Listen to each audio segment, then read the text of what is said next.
Hello बच्चों, कैसे हो आप सभी। आई होप आप सभी अच्छे से होंगे। मैं रंजना कुमारी आपके अपने official YouTube channel star academy Dhilara में स्वागत करती हूँ। तो बच्चों, आज हम पढ़ेंगे वर्णमाला। क्या पढ़ेंगे? वर्णमाला। वर्णमाला क्या होता है? वर्ण प्लस माला। तो वर्णमाला किसे कहते हैं? वर्णों का समूह। क्या होता है ये? वर्णों का समूह वर्णमाला। तो वर्णों का समूह किसे बोलते हैं? ये हमारा सारा क्या है? वर्णों का समूह। तो स्वर कितने आ जाएंगे हमारे? यहां से लेके, तो बच्चों यहां से लेके अ से लेके ओ तक स्वर कितने हो जाएंगे हमारे? 11 स्वर कितने हो गए? 11। अगर आपसे कुल स्वर पूछे जाएंगे तो कुल स्वर हमारे कितने हो जाएंगे? 13। कितने हो जाएंगे? 13। आगे हम पढ़ेंगे आंगोरे।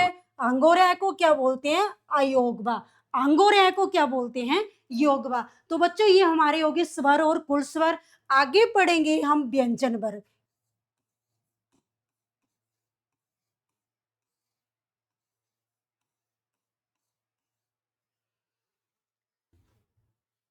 आगे हम पढ़ेंगे व्यंजन वर्ग। व्यंजन वर्ग की संख्या कितनी है हमारी? व्यंजन वर्ग की संख्या हमारी 5। कितनी है?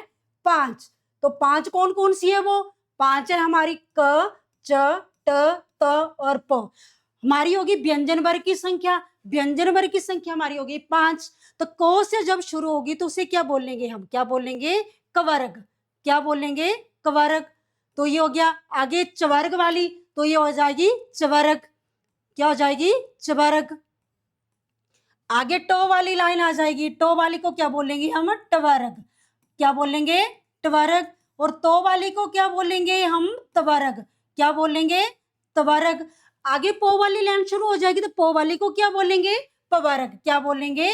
पवर्ग। ये हमारी है बच्चों वर्णमाला। क्या है? वर्णमाला। आगे हमारा आ गया य र लोभ। य र लोभ। जब हम इसका उच्चारण करते हैं तो इसका उच्चारण में श्वास की रुकावट नहीं होती है। क्या नहीं होती है? श्वास की रुकावट। सीधा हम कैसे उच्चारण करते हैं? योरलोभ।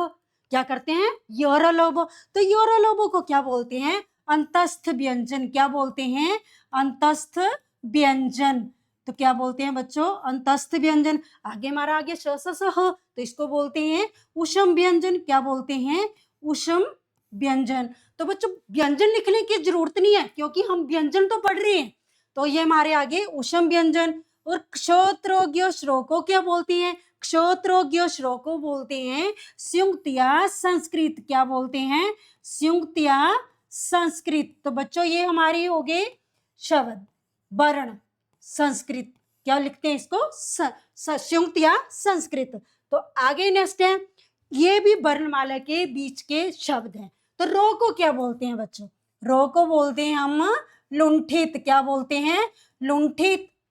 तो लो को क्या बोलते हैं? पारिश्विक। तो क्या बोलते हैं इसको? पारिश्विक। क्या बोलते हैं?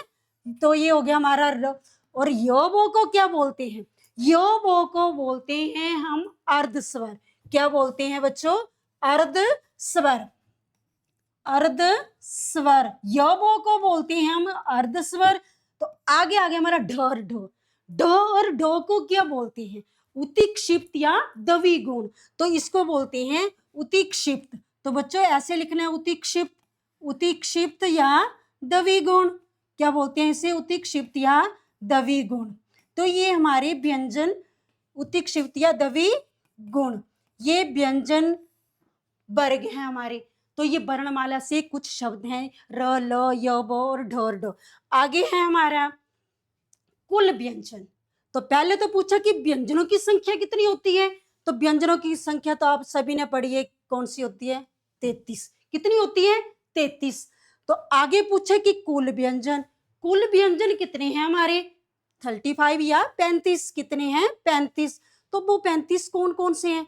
तो इसको जो हमने ये ढो लिखते हैं और नीचे हंत लगा देते हैं और ये ढो, ये दो जोड़ के कितने बन जाते हैं? 35 या 35। कितने बन गए? 35। आगे पूछा कि हिंदी में कुल वर्णमाला कितनी है? हिंदी में कुल वर्णमाला है हमारी 52। कितनी है? 52। अगर आपसे पूछा जाए कि हिंदी में मूल तत्व या मूल वर्ण, इसकी जगह वो तत्व की जगह वो वर्ण भी लिख सकता है। वो उसकी मर्जी है, भी कुछ भी लिख सकता है। तत्व की जगह वो वर्ण भी लिख सकता है। तो आगे तो इसकी कितनी है? 44 कितनी है 44। तो आगे बच्चों, आगे हमारी मात्राएं, वर्णमाला की मात्राएं, स्वर में मात्राएं कितनी होती हैं, कितनी मात्राएं होती हैं आपकी 10, कितनी होती हैं 10 मात्रा आगे हमारे 10। आगे आ गया हमारा आगत स्वर। तो आगत स्वर कौन सा है हमारा, आगत स्वर हमारा है एक है, कौन सा है वो आ, आगत स्वर हमारा है आ। आगे पूछे आगत ध्वनि या व्यंजन, आगत ध्वनि या व्यंजन, आगत ध्वनि या व्यंजन की संख्या तो स्टार्टिंग में कितनी थी 2, लेकिन बच्चों अभी भी 2 ही है। तो कौन कौन सी है वो, जोर फो, जोर फो। तो आगे कौन से 3 से अक्षर ऐड किए, लेकिन उनको संख्या में गिना नहीं जाता है। तो कौन कौन सी है वो, क ख ग, लेकिन जो मेन है तो हमारी है 2।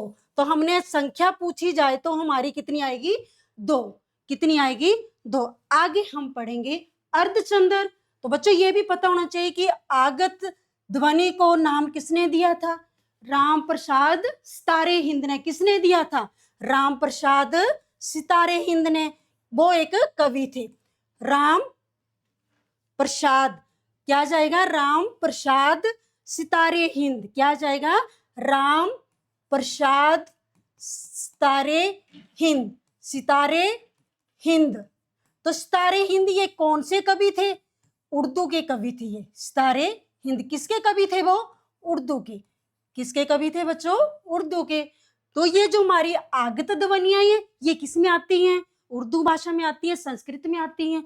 तो अर्धचंद्र, अर्धचंद्र किसको बोलती हैं, जिसपे आधा चांद लगता है और बिंदी नहीं लगती है, उसे बोलते हैं हम अर्धचंद्र। अर्धचंद्र में देखो बच्चों हम लिखते हैं डॉक्टर, तो डॉक्टर पे बिंदी लगाते हैं, नहीं लगाते हैं। तो ये डॉक्टर पे हम क्या लगाते हैं, चांद बिंदी। और आगे लिखते हैं हम जैसे पालिश, तो पालिश भी बिंदी लगाते हैं, नहीं लगाते हैं। तो हिंदी में ये इसको बोलते हैं अर्धचंद्र। आगे आगे हमारा अनुस्वार। अनुस्वार तो बच्चों अंग की बिंदी पढ़ी है आपने, अंग की बिंदी वाले शब्द वो क्या होते हैं, अनुस्वार। क्या होते हैं, अनुस्वार। जैसे दंत, क्या जाएगा, दंत, मंजन। तो ये किस में आ जाएंगे, अनुस्वार में, किस में आ जाएंगे, अनुस्वार में। आगे है हमारा विसर्ग। तो विसर्ग बच्चों ये भी संस्कृत के शब्द हैं। तो किसके हैं, संस्कृत के शब्द। तो ये देखो संस्कृत के शब्द, ये विसर्गें आपने संस्कृत में पढ़ी होंगी। तो जैसे क्या लिखते हैं हम, अतः, क्या लिखते हैं, अतः, नमः, प्रातः। तो ये बच्चों हमारे क्या हो गए, विसर्ग वाले शब्द। क्या हो गए हमारे, विसर्ग वाले शब्द। आगे हल चिन्ह। अल चिन्ह देखो बच्चों, यहाँ से शुद्ध वर्तनी में शब्द आते हैं चिन्ह। हम क्या, हमने शुरू से क्या पढ़ा है इसको, चिन्ह। क्या पढ़ा है, चिन्ह। लेकिन बच्चों ये गलत है, ये गलत है। शुद्ध वर्तनी में ये कैसे होगा, चिन्ह। क्या हो जाएगा, चिन्ह। तो इसके नीचे क्या लगेगा, हलंत। तो इसको बोलते हैं हल चिन्ह, इसको बोलते हैं हल चिन्ह। तो बच्चों आगे आ गया हमारा भाषा के अंग। भाषा के अंग कितने हैं हमारे, तो ये बच्चों हमारी भाषा के अंग है। भाषा के अंग कितने हैं, 5। कितने हैं, 5। पहला आ गया हमारा ध्वनि। ध्वनि किसको बोलते हैं, सबसे छोटी मूल इकाई। किसको बोलते हैं, सबसे छोटी मूल इकाई। तो बच्चों सबसे छोटी, मैं यहाँ पे लिखूंगी सबसे छोटी, लिखूंगी सबसे नहीं लिखूंगी, छोटी मूल इकाई। तो क्या होगी हमारी वो ध्वनि, सबसे छोटी मूल इकाई। तो वो हमारी क्या हो गई, ध्वनि। क्या हो गई, ध्वनि। आगे आगे हमारे वर्ण। वर्ण कौन से होते हैं, जिसके टुकड़े नहीं होते हैं, जिसके टुकड़े नहीं होते हैं। तो जिसको खंडित नहीं, जिसके टुकड़े नहीं होते हैं, जिसके टुकड़े ना हो, हमने शॉर्टकट में लिख देना है टुकड़े ना हो। तो वो कौन कौन से हैं, कौन कौन से हैं हमारे, अ, ई, उ, ओ, क और ठ। ये हमारे क्या है, वर्ण। इसके क्या होते हैं, इसके टुकड़े नहीं होते हैं। तो बच्चों आगे आगे हमारा शब्द। शब्द आगे देखो बच्चों, यहाँ से क्वेश्चन आता है, यहाँ से ध्वनि वाला भी पूछा जाता है और शब्द का भी ये पूछा जाता है पेपर में। तो शब्द किसको बोलते हैं, वर्णों का सार्थक समूह। तो किसे बोलते हैं हम, वर्णों का सार्थक समूह। वर्णों का सार्थक समूह क्या कहलाता है, वर्णों का सार्थक समूह सार्थक समूह शब्द कहलाता है, वर्णों का सार्थक समूह। तो ये हमारा क्या हो गया, शब्द, वर्णों का सार्थक समूह। अब वाक्य में क्या आएगा, वाक्य में उससे अलग आ जाए, शब्दों का सार्थक समूह। तो यहाँ पे आ जाएगा शब्दों का सार्थक समूह, शब्दों का सार्थक समूह। शब्दों का सार्थक समूह क्या हो जाएगा, वाक्य। क्या हो जाएगा, वाक्य। तो लास्ट में आ गया हमारा लिपि, लास्ट में हमारा आ गया लिपि। तो लिपि किस भाषा का शब्द है, देवनागरी का है, ठीक है। तो लिपि किसे कहते हैं, किसे बोलते हैं, भाषा को लिखने के लिए प्रयोग किए गए चिन्हों को, भाषा को लिखने के लिए प्रयोग किए गए चिन्हों को क्या कहते हैं, लिपि। तो बच्चों लिखो, भाषा को लिखने के लिए, भाषा को लिखने के लिए, भाषा को लिखने के लिए प्रयोग, लिखने के लिए, लिखने के लिए प्रयोग किए गए चिन्हों को, प्रयोग किए गए चिन्हों को। तो बच्चों पहले भी मैंने आपको ऊपर पढ़ाया कि चिन्हों, क्या पढ़ेंगे इस समय, इसको चिन्हों, प्रयोग किए गए चिन्हों को क्या कहते हैं, लिपि। क्या कहते हैं, लिपि। तो बच्चों ये हमारा हो गया वर्णमाला। तो आगे